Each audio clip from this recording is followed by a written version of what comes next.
What really went wrong with my life? Well, I was unemployed. I left a job that I didn't like. It was a misunderstanding. It went badly wrong, and I didn't fit there anyway. Shame I ever went there, but somebody suddenly said, "You're going there whether you like it or not." I tend to think it was a setup because that my dad would never be that unreasonable. I didn't think it was somebody made up to look like my dad, and my dad couldn't shout that loud. But anyway, and after that I couldn't get another job. So I was left sitting, which obviously is the worst thing you can possibly do. Because idle minds do the devil's work, and not only that, your confidence goes, your self-esteem goes, you just fall apart. You're not supposed to sit around and do nothing, but nothing else I could do. I did consider entertainment after after York Trailers, because I was taught, it was drummed into me by my nana, who is my hero. Do not be greedy, do not be disrespectful. But I mean, my very presence at York Trailers was being disrespectful to the rest of the workforce from where I could see. And it sort of toughened me up, but obviously I was left sitting about. I was at first, I think, was it Heartbeat? Didn't they want me for the role that what's his name got? The one that was in EastEnders. I can't remember his name. I don't think I know him anyway, don't I? I still want to relate to him. I know his real name. Yeah. Nick Berry, is it? Yeah. I think they wanted me for that role, but they procrastinated and my confidence went. It just destroyed me because they procrastinated. Yeah, he who hesitates is lost. Well, there you go. I mean, like when I went to commit suicide the other night, I started to read a notice by it was the Samaritans, and by the time I looked at it and started to read it, I'd stopped. I'd lost the incentive and impetus to do the job. But actually, I rang the Samaritans about 8 years ago because I was in a similar state, and they never answered. I'm not very good Samaritans then, are they? But actually, their sign did actually save me without even ringing them. But sometimes procrastination is good and sometimes it's bad. But in the case of whoever wanted me to be an actor and that, they mucked it up themselves, and obviously Nana drummed it into me not to be greedy.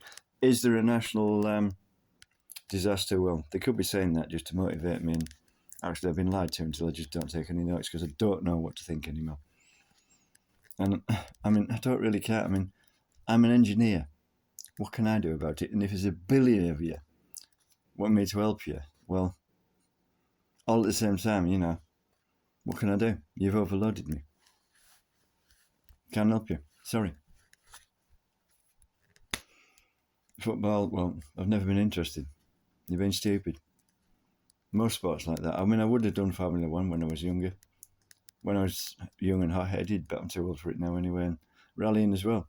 I would have done that. But when you've almost been killed in a cycling accident, and you begin to think differently, don't you? And when you get old, it's like one of my relatives said, kids don't see danger. But I mean, when I left the factory I didn't like, I mean, it changed me so much. I mean, I came out of there, I didn't know where I was going to. Well, I know knew I was going to be kicked out into the snow, and I mean, what I had to face, well, to me, it just made like racing drivers and people like that look like silly little boys out to prove themselves. And as far as I was concerned, I'd already done it. And as my nana would have said, when somebody challenged her to prove herself, she'd say, what would she say politely? I know I can, but I've no need to prove it. What was it they said? You'd make a good sportsman because your nana used to say, I'll have a go. Yeah, but they omitted the part like, I know I can, have no need to prove myself. I didn't know about that. Well, they haven't done their homework very well and everything. And, I'm out of their class then, aren't I? Or just better prepared, and don't know. I mean, a national crisis. Well, sure, that's the government, isn't it? I don't know. And if you're lying, well, how can I know? Well, my dad used to say to me, judge people by how you find them. Meet them first and then judge them. Yeah, that is a good idea. But what would I say about Boris Johnson? Where would we be without him? Yeah, they slag him off. They say, oh, he's rubbish at this and rubbish at that. Because they couldn't have done what he did, could they? No way. I mean, they daren't show their faces. Well, they probably use false thumbnails and write vicious things about anybody they like. Get them to do it straight to the face. They wouldn't dare. Well, they couldn't do it, could they? The cowards. Don't care what they say. I mean, I'm showing my face and saying what I think. I'm not worried about death, actually, because, well, years ago, somebody said to me, literally straight to my face, if you do that again, we'll stick a shotgun up your ass and discharge both barrels. I thought, they don't like that, do they? They don't want me to do it again, so I did. I've never heard anything since. Because obviously they say that to make Arabs think, oh no, we were suicide bombers, we were that brave, and actually they weren't. They were bluffing. And let's face it, the Arabs look at them and think, yeah, bluffing idiots. Because obviously, I mean, I have faced death quite well. I was facing it when I was 9 years old when somebody was bouncing up and down on my ribs because I was convinced I was going to die. Well, it kind of toughens you up and gets you over it, doesn't it? So obviously, if someone threatens to blow me out with a shotgun, I can just say, well, go on then. And most of them haven't got the guts to pull the trigger, have they? They threaten, but they're just bluffers. It's like the song says, isn't it? Pull the trigger, because they can't. Yeah, there's a sniper miles away with a high-powered rifle, but he hasn't got the guts to pull the trigger. And they know. I mean that band that made the money don't need to do it anymore, do they? They're old. They're better things to do, haven't they?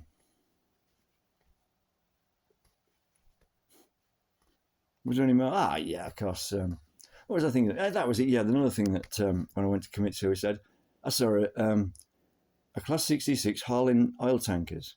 The long ones with bogies. I hadn't seen that for years. I thought it reminded me of Class 37s going up the incline into the station, as loud as.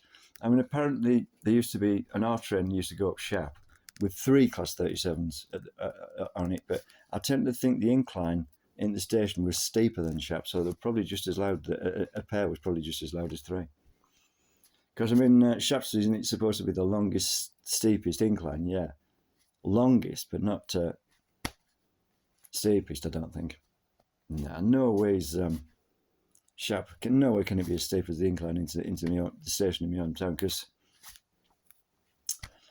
I don't know. They say the 337s are going to stop occasionally or just deposit sand on the track. But well, when they were coming into the station, they had momentum, and there'd be what's the word? Inertia to keep them going. But the long train of oil tankers. But I doubt very much if Shap is as steep as the incline into my hometown station. But I would have liked to. I would have had 3 Class 37s, but it's not possible. I don't think now because there's not enough left running, and I think they were actually when they were still in service. So they'd have to be, wouldn't they? It would have been impressive, but and other than that, like a Deltic bursting out the station. I mean, I've seen them talk about. Well, I've seen photographs in the book, and they talk about them bursting out of tunnels. But they used to burst out of our station when it had a canopy, and it was impressive. They were as loud as, but they were even louder when they were idling. Apparently, it was a problem, but it wasn't a problem for us. And actually, I was stood by the air intakes.